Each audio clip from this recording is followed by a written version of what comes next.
Hello दोस्तों, welcome two movie tell. तो आज हम एक्सप्लेन करने जा रहे हैं most horror movie series wrong turn का पार्ट 6 द लास्ट रिजॉर्ट, जो कि इस सीरीज का लास्ट पार्ट भी है।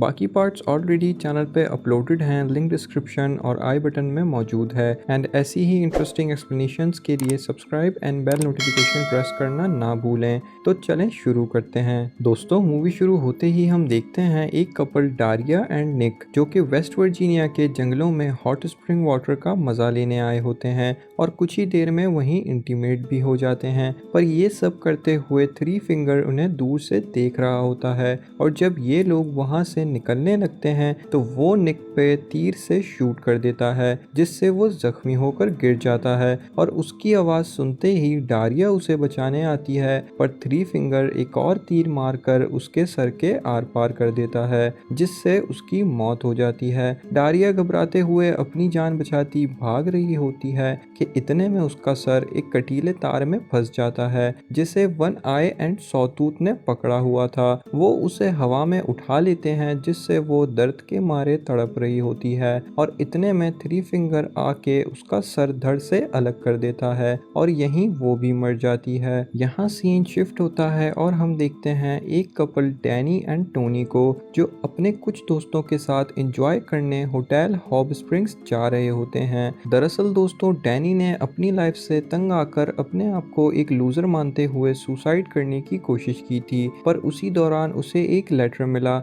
जिसमें लिखा था कि वो होटल हॉट स्प्रिंग्स का वारिस है और इसीलिए अपनी जायदाद के हिस्से में मिली उस होटल को एक्सपीरियंस और एंजॉय करने वो वहां जा रहा था। अब डैनी, उसकी गर्लफ्रेंड टोनी, टोनी का भाई रॉड और उनके कुछ दोस्त जो कि विक, चार्ली, ब्रायन और उसकी गर्लफ्रेंड जिलियन थे, वो लोग होटल पहुंचते हैं, जहां उनका वेलकम उस होटल के केयरटेकर सैली एंड जैक्सन करते हैं। लेकिन वो लोग सबको देखकर खुश नहीं थे, उन्हें सिर्फ डैनी के अकेले आने की उम्मीद थी। फिर हम देखते हैं उस होटल से जा रही एक बूढ़ी औरत को, जिसे अचानक एक उड़ती हुई कुल्हाड़ी आकर लगती है और वो वहीं बुरी तरह जख्मी हो जाती है। फिर हम देखते हैं उस होटल का केयरटेकर जैक्सन वहां आता है और उस औरत की गर्दन मरोड़ के उसे मार देता है और चिल्लाकर उन तीन कैनिबल से कहता है कि तुम्हें थोड़ा इंतजार करना चाहिए था, जिससे हमें ये तो मालूम हो जाता है कि वो इनसे मिला हुआ है। नेक्स्ट सीन में हम देखते हैं डैनी और उसके सभी दोस्त उस होटल में पड़ी नायाब चीजों को देखकर हैरान होते हैं,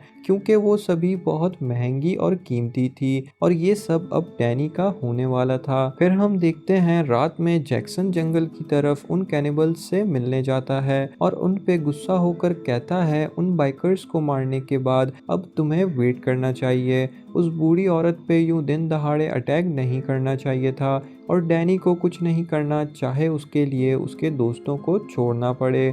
जिस पे थ्री फिंगर गुस्सा हो जाता है और गुस्सा होकर वहां से चला जाता है। और यहाँ हम ये भी जानते हैं कि जैक्सन और सैली भी किसी तरह कैनिबल्स की फैमिली का हिस्सा हैं। अगली सुबह टोनी डैनी को ढूंढ रही होती है, जहाँ वो जैक्सन को फ्लोर पे कुछ साफ करता देख लेती है। जैक्सन दरअसल उसी बूढ़ी औरत का खून साफ कर रहा था जिसे उसने कल रात मारा था। टोनी इस बात पे ज्यादा ध्यान नहीं देती और वहां से चली जाती है। दूसरी तरफ ब्रायन और उसकी गर्लफ्रेंड जिलियन सुपरमार्केट ग्रोसरी लेने जाते हैं, जहां वापसी पे उन्हें एक बोर्ड पे बहुत सारे लोगों की मिसिंग कंप्लेन दिखती है और इतनी ही देर में वहीं एक शेरिफ आ जाता है और वो एक बूढ़ी औरत की भी मिसिंग फोटो लगा देता है।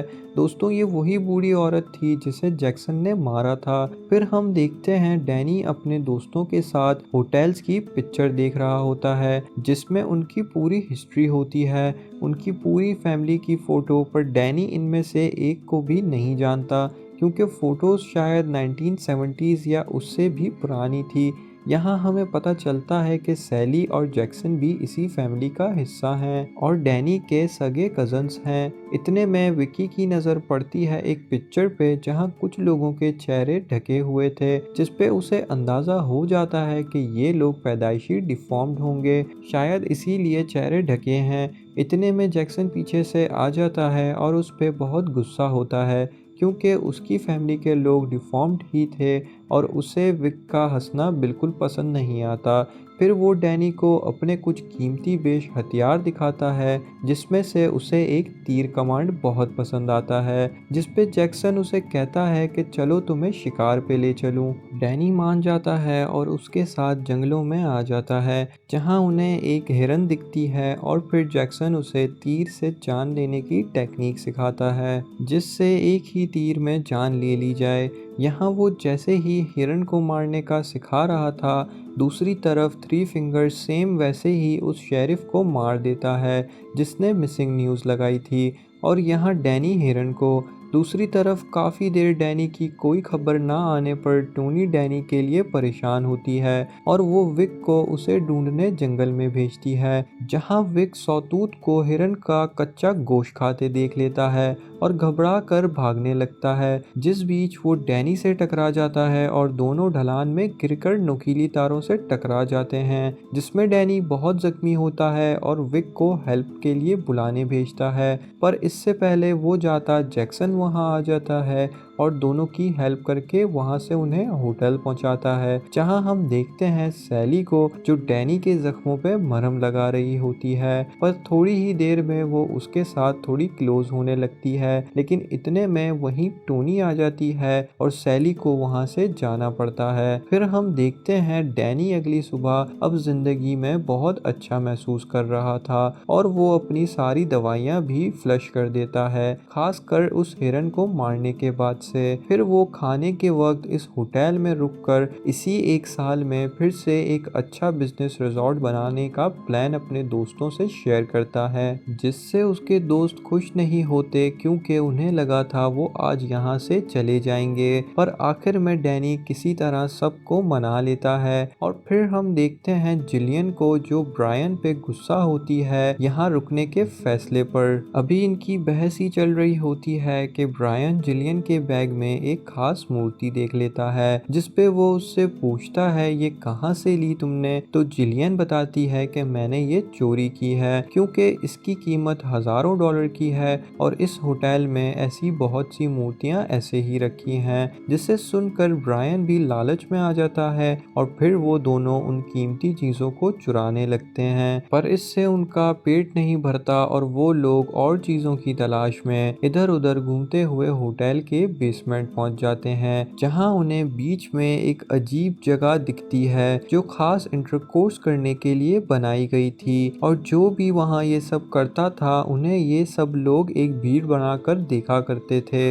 ये सुनकर जिलियन सिड्यूस हो जाती है और वो ब्रायन के साथ वहीं इंटीमेट होने लगती है और इन्हें ये सब करता सैली दूर से देख रही होती है। यहाँ जैसे ही जिलियन इंटरकोर्स फिनिश करती है, हम देखते हैं वो कैनिबल्स वहां आ जाते हैं और एक मूर्ति से ब्रायन का सर फोड़ देते हैं, जिससे वो बुरी तरह जख्मी होकर जमीन पे गिर जाता है। और फिर ये तीनों कैनिबल्स एक एक करके जिलियन की दोनों टांगे उसके जिस्म से तोड़कर अलग कर देते हैं, जिससे जिलियन की भी मौत हो जाती है। और अब ये लोग जैसे ही ब्रायन को मारने आगे बढ़ते हैं, सैली उन पे चिल्लाकर उन्हें वहीं से भगा देती है और ब्रायन को बचाकर अपने कमरे में ले जाती है, जहां वो ब्रायन के साथ इंटरकोर्स करने लगती है। लेकिन इतने में वहां जैक्सन आ जाता है और वो उसे रोककर कहता है तुम्हें डैनी के लिए वेट करना होगा, किसी और का हक नहीं तुम पे। फिर वो वहां से चला जाता है और सैली ब्रायन का दम घोटकर उसे मार देती है। दूसरी तरफ डैनी अपने दोस्तों की बुराई कर रहा होता है और इस होटल को लेके कुछ ज्यादा अपनापन दिखा रहा होता है, जिस वजह से उसका और टोनी का झगड़ा हो जाता है। और फिर हम देखते हैं इस होटल के caretaker Sally and Jackson Danny को आज रात जंगल ले जाकर अपने बाकी फैमिली मेंबर्स से मिलाने के लिए राजी कर रहे होते हैं, जिसपे वो मान भी जाता है। पर विक उनकी ये बातें सुन लेता है। फिर रात होती है और डैनी इनके साथ जंगल आता है, जहाँ सारे के सारे लोग पैदाइशी डिफॉर्म्ड थे और वो सभी डैनी की ही फैमिली का हिस्सा थे। फिर ये लोग डैनी को एक खानदानी नशीला कावा पिला देते हैं, जिसके बाद सैली उसे बताती है है कि यहाँ शुरुआत में 3 फैमिलीज रहने आई थी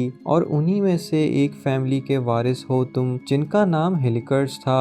अब दोस्तों हमें यहाँ ये तो मालूम हो गया कि ये 3 भाई जिन्हें हम हिलिकर ब्रदर्स के नाम से जानते हैं, डैनी उन्हीं का सगा भाई है। फिर वो कहती है बाकी जितने भी लोग यहाँ मौजूद हैं वो ब्लड रिलेशन से नहीं हैं, यानी अनजान फैमिली के अलग अलग लोग हैं। यहाँ जैक्सन कहता है कि सिर्फ तुम और सैली ही हिलिकर फैमिली के प्योर ब्लड हो और तुम ही लोग इस फैमिली को आगे लेकर जा सकते हो। दूसरी तरफ हम देखते हैं कि विक, जिसने इनकी बातें सुन ली थी, वो इनका पीछा करते यहाँ भी आ चुका होता है और इनकी सभी बातें सुन लेता है। लेकिन इससे पहले वो कुछ कर पाता, इतने में वहाँ सॉतूत आ जाता है और उसे देख लेता है और फिर उसे बुरी तरह बांध कर पकड़ के सबके सामने ले आता है। विक डैनी से बहुत मदद मांगता है पर डैनी सैली और जैक्सन की बातों में आकर उसकी कोई मदद नहीं करता और देखते ही देखते थ्री फिंगर विक को उल्टा लटकाकर उसका गला काट देता है, जिससे वो भी मर जाता है।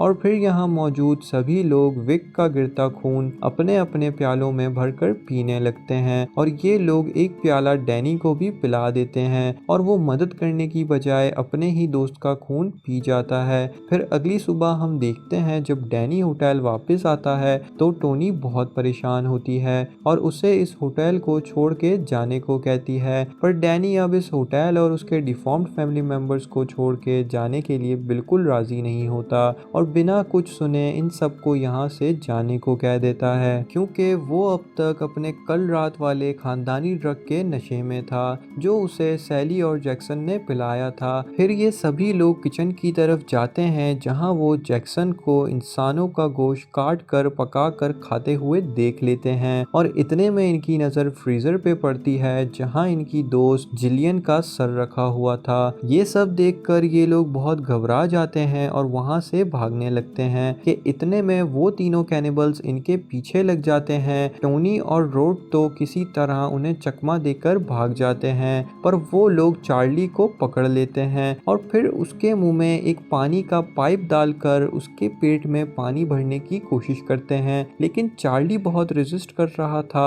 और इनके हाथों से बच रहा होता है। फिर ये लोग उसी पाइप को चार्ली के पीछे उसके प्राइवेट पार्ट में डाल देते हैं और देखते ही देखते उसके पेट में इतना पानी भर जाता है कि प्रेशर से उसका पेट ही फट जाता है और चार्ली भी मारा जाता है। दूसरी तरफ हम टोनी और रॉड को देखते हैं। यहाँ रॉड टोनी से भागने को कहता है पर टोनी डैनी के बगैर नहीं जाना चाहती थी। वो रॉड से लड़कर डैनी को ढूंढने निकल जाती है और फिर रॉड यहाँ से भागने की कोशिश करता है, पर इसी दौरान अनफॉर्चुनेटली उसका पैर एक बियर ट्रैप में फंस जाता है और अब वो कहीं जाने के लायक नहीं रहता। इतने में वो तीनों कैनिबल्स उसे भी पकड़ लेते हैं और उसके सर पे चाकू से वार करके उसे भी मार देते हैं। फिर हम टोनी को देखते हैं जो अब एक गन लेकर डैनी को ढूंढ रही थी और उसे ढूंढते हुए वो उसी बेसमेंट में आ जाती है जहां उसे सैली मिलती है और फिर बहस के चलते इन दोनों में हाथापाई शुरू हो जाती है, जिसमें टोनी सैली का मुंह गर्म पानी में डालकर जला देती है और फिर गन उठाकर उसे शूट भी कर देती है।